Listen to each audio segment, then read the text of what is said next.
ठीक है, तो हम क्या डिस्कस करने वाले हैं, फील्ड इंटेंसिटी और axial line of electric dipole. तो उसके लिए सबसे मेरे को पहले क्या करना पड़ेगा, एक डाइपोल लेना पड़ेगा। तो डाइपोल क्या होता है, same charges different same magnitude के डिफरेंट चार्जेस। ठीक है, तो ये हो गया मान लो मेरा माइनस क्यू और ये हो गया प्लस क्यू। ठीक है, अब दोनों के बीच का डिस्टेंस हम क्या मान के चले थे, 2a। अब मान लेता हूं मेरे पास एक पॉजिटिव चार्ज है 1 कूलम का, किस पॉइंट पे, पॉइंट P पे, प्लस 1 कूलम का चार्ज है। ठीक है, अब ये जो चार्ज है मेरे पास प्लस 1 कूलम का, उस पे दो फोर्स लगेगा। ठीक है, तो दो फोर्स लगेगा तो दो इलेक्ट्रिक फील्ड इंटेंसिटी जनरेट होगी। कैसे दो फोर्स लगेगा, इस प्लस 1 कूलम का अट्रैक्शन होगा किसके साथ, माइनस क्यू के साथ, पॉजिटिव और निगेटिव, और इस प्लस 1 कूलम का इस पॉजिटिव क्यू के साथ क्या होगा, रिपल्सन होगा। पॉजिटिव पॉजिटिव एक दूसरे को रिपल करेंगे, पॉजिटिव निगेटिव एक दूसरे को अट्रैक्ट करेंगे। तो देखते हैं इनका डायरेक्शन कैसा होगा। E2 पहले E1 लेते हैं, E1 क्या होगा, इसके साथ माइनस क्यू के साथ, तो उसका डायरेक्शन आएगा ये। ठीक है, सबसे पहले किसके लिए अपन, निगेटिव चार्ज के लिए। अब पॉजिटिव चार्ज के लिए अगर डिस्कस करें तो E2 कैसा हो जाएगा, उसके जस्ट अपोजिट डायरेक्शन में। ठीक है, तो मेरा जो नेट E आएगा वो क्या होगा, E2 माइनस E1, है ना। तो देखते हैं सबसे पहले OP इक्वल टू क्या है हमारे पास, ये सेंटर पॉइंट हो गया इसका O। OP equal to distance मान लेते हैं R। जो एक चार्ज है हमारे पास वो कितना, R डिस्टेंस पे रखा हुआ है सेंटर से। ठीक है, OP इक्वल टू मेरे पास है R, और क्या दिया हुआ है मेरे को, AB। ये डाइपोल है हमारा AB इक्वल टू कितना है मेरे पास, 2a। ठीक, तो E1 की वैल्यू क्या हो जाएगी, E1 है क्या, पहले तो वो देख ले, electric field intensity at point P due to charge minus Q। Electric field intensity at point P due to charge minus Q। तो E1 की वैल्यू क्या हो जाएगी, 1/4 पाई एप्सिलॉन नॉट, अभी मैग्नीट्यूड की बात कर रहे हैं ना, 1/4 pi epsilon naught Q upon AP का स्क्वायर। ठीक है, और डायरेक्शन क्या होगा पहले और देख लेते हैं, AP की वैल्यू रख लेते हैं 1/4 pi epsilon naught Q upon AP की जगह मैं क्या लिख सकता हूं, इतना डिस्टेंस मेरा क्या है, A है, ये वाला डिस्टेंस। ठीक है, ये डिस्टेंस क्या है, A है। तो AP की जगह मैं क्या लिख सकता हूं, R प्लस A का होल स्क्वायर। ठीक है, R प्लस A का होल स्क्वायर। होल स्क्वायर क्यों, क्योंकि यहाँ पे एक फॉर्मूले में क्या होता है हमारे पास, R का स्क्वायर रहता है। अलोंग किसके है, PA, अलोंग PA, इस डायरेक्शन में अलोंग PA। अब डायरेक्शन मिल गया तो ये क्या हो गया, वेक्टर क्वांटिटी हो गई। ठीक है, वैसे ही सिमिलरली E2 वेक्टर निकाल लेंगे। E2 वेक्टर क्या हो जाएगा, 1/4 pi epsilon naught Q upon BP square.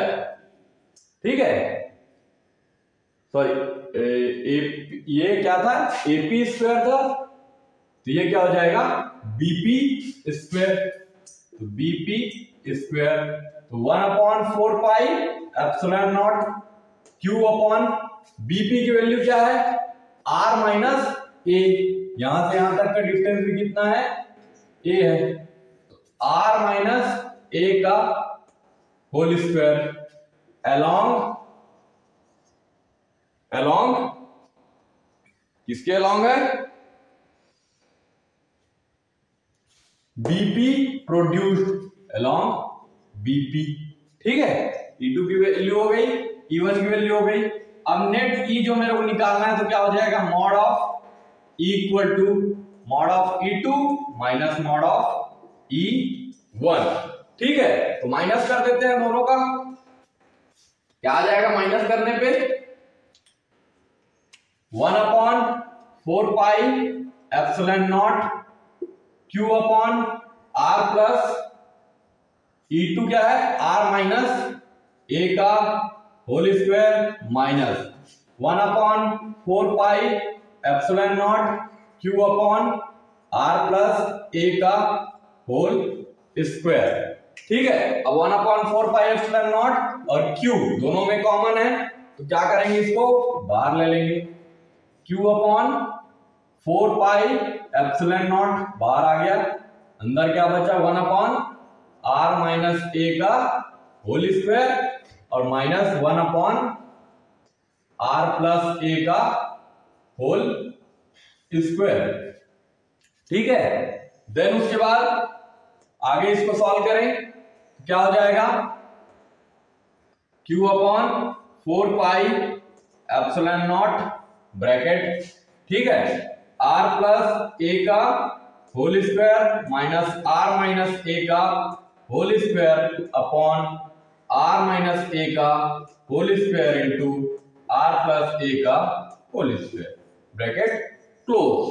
ठीक है, अब उसके बाद अगेन अगर आगे बढ़े तो Q अपॉन 4πε0 Q अपॉन 4πε0। ठीक है, अब उसके बाद ऊपर का ब्रैकेट खोल दो, R प्लस A का whole square R square plus A square plus 2AR minus R square plus A square minus 2AR, A plus B और A माइनस B से खुला है ब्रैकेट। ठीक है, और नीचे में सॉल्व करने पे क्या आ जाएगा? R square minus A square का होल स्क्वायर। जनरली बुक में ऐसा ही लिखा जाता है ना, और सॉल्यूशन करने पे यही आता है। हम इसका सॉल्यूशन भी अभी आपको डेरिवेशन कराने के बाद करा देंगे। ठीक है, ये पॉइंट नोट करके रखेंगे, R square minus A square का होल स्क्वायर बराबर कहां से आया? ये R माइनस A का होल स्क्वायर और इंटू R प्लस A का होल स्क्वायर। ठीक है, अब देखो इसको आगे देखते हैं, यहां से ब्रैकेट ओपन कर देते हैं, तो R square plus A square plus 2AR minus R square minus A square plus minus और माइनस प्लस 2AR या 2RA। ठीक है, upon R square minus A square का होल स्क्वायर। R स्क्वायर और A स्क्वायर कट गया, क्या बचा मेरे पास? अच्छा, यहाँ पे हमारे पास पहले से क्या है? Q अपॉन 4πε0, ये पहले से। ठीक है, तो ऊपर में क्या बचा? 2AR और Q अपॉन 4πε0। ठीक है, इंटू 2AR और 2AR कितना हो जाएगा? 4AR upon R square minus A square का होल स्क्वायर। ठीक है, अब उसके बाद अगर हम लिखें तो क्या हो जाएगा? Q into 2A into 2R लिख सकता हूं मैं इसको। 2 के साथ A को मल्टीप्लाई कर दिया, 2 के साथ R को मल्टीप्लाई कर दिए, और नीचे में R square minus A square का होल स्क्वायर। ठीक है, अब उसके बाद क्या हो जाएगा? Q into 2A, Q into 2A की जगह मैं क्या लिख सकता हूं? P, तो P into 2R upon R square. Again हमने 4πε0 को छोड़ दिया यहां पे। ठीक है, तो P upon 4πε0 into 2R upon R square minus A square का होल स्क्वायर। ठीक है, तो ये हमारा इलेक्ट्रिक फील्ड इंटेंसिटी का फॉर्मूला क्या आ जाएगा? इसको और अगर मॉडिफाई करके लिख दें तो 2R अपॉन 4πε0 और P upon R square minus A square का होल स्क्वायर। ठीक है, तो electric field intensity for an electric dipole क्या हो जाएगा हमारे पास? 2R upon 4πε0 P upon R square minus A square. अब उसके बाद हम इसमें आगे देखते हैं,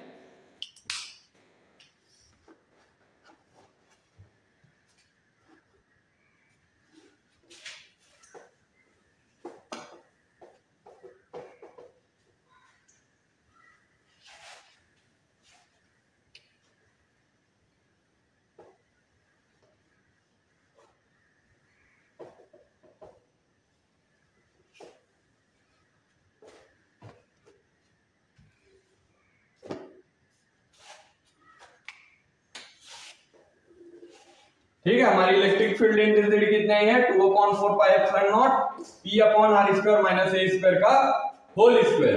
तो इसको अगर हम एक केस बना के देखें कि if dipole is too short, if dipole is too short, अगर डाइपोल हमारा क्या है बहुत ज्यादा छोटा है, तो देखेंगे यहाँ पे if dipole is too short, अगर डाइपोल हमारा क्या हो जाए लेंथ आर के रेस्पेक्ट में बहुत ज्यादा छोटी हो जाए, मतलब ये हमारा आर है और ये 2a जो है उसके रेस्पेक्ट में बहुत अगर छोटा हो जाए, तो उस केस में क्या होगा equal to 2r upon 4 pi epsilon naught P upon R square का होल स्क्वायर। ए स्क्वायर को हम इस फॉर्मूले से हटा देंगे, ठीक है, नेग्लेक्ट कर देंगे। इक्वल टू क्या हो जाएगा 2r upon 4 pi epsilon naught P upon r to the power 4, एक r उससे कैंसिल हो जाएगा, तो यहाँ पे क्या बचेगा आर क्यूब। तो इससे क्या साबित होता है कि ई इलेक्ट्रिक फील्ड इंटेंसिटी जो है वो हमारी डिपेंड करती है 1 अपॉन आर क्यूब के ऊपर, ठीक है। अब आर जितना बड़ा होगा, मतलब जितने ज्यादा डिस्टेंस पे हमारा पॉइंट चार्ज रखा होगा सोर्स चार्ज डाइपोल से, उतना ही हमारा इलेक्ट्रिक फील्ड इंटेंसिटी क्या है वहां पे कम होगा, और जितना पास में होगा उतना इलेक्ट्रिक फील्ड इंटेंसिटी क्या होगी ज्यादा होगी, ठीक है।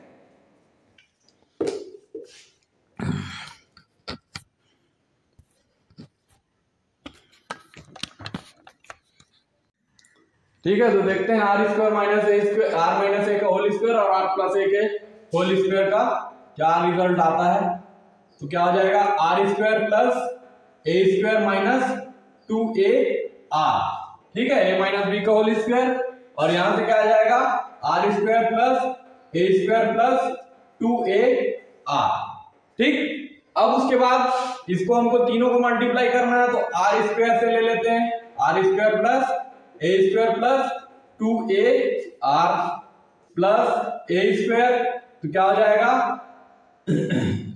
Are square plus A square plus 2a R और माइनस 2a आर या 2ra R square plus A square plus 2a R, ठीक है। अब अंदर मल्टीप्लाई करते जाते हैं, क्या हो जाएगा r to the power 4 R square plus R square into A square, ठीक है, plus 2a R cube plus R square A square plus A to the power 4 plus 2a cube R, ठीक।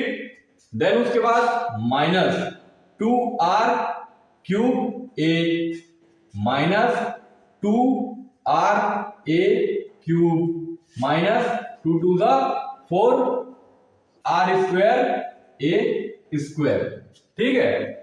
अब देखिए क्या क्या काट रहा है यहां से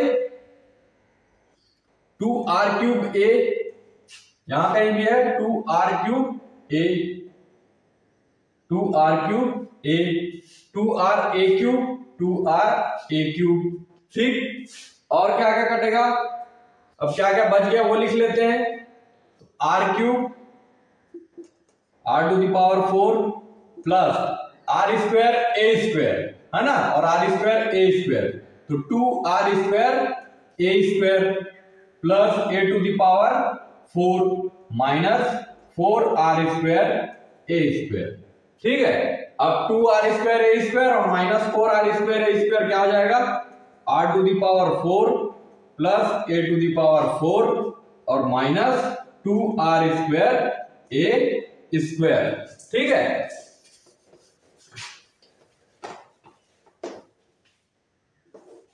देन उसके बाद हम देखते हैं, अब इसको क्या लिख सकते हैं आर स्क्वायर का whole square plus A square का whole square minus 2r a का ठीक है, 2r² a स्क्वायर। ठीक है, देखो किस फॉर्म में आ गया, a² + b² + 2ab। ठीक है, इसको क्या लिख सकते हैं, a - b का होल स्क्वायर। तो यहां से आया हमारा r² - a² इक्वल का whole square equal to r - a का होल स्क्वायर, r + a का होल स्क्वायर। ठीक है, ये कंफ्यूजन भी खत्म हो गया आप लोगों के लिए। और हमारा जो नेट इलेक्ट्रिक फील्ड इंटेंसिटी आया था वो किसके ऊपर डिपेंड कर रहा है, r³ के ऊपर डिपेंड कर रहा है। ठीक है, थैंक यू।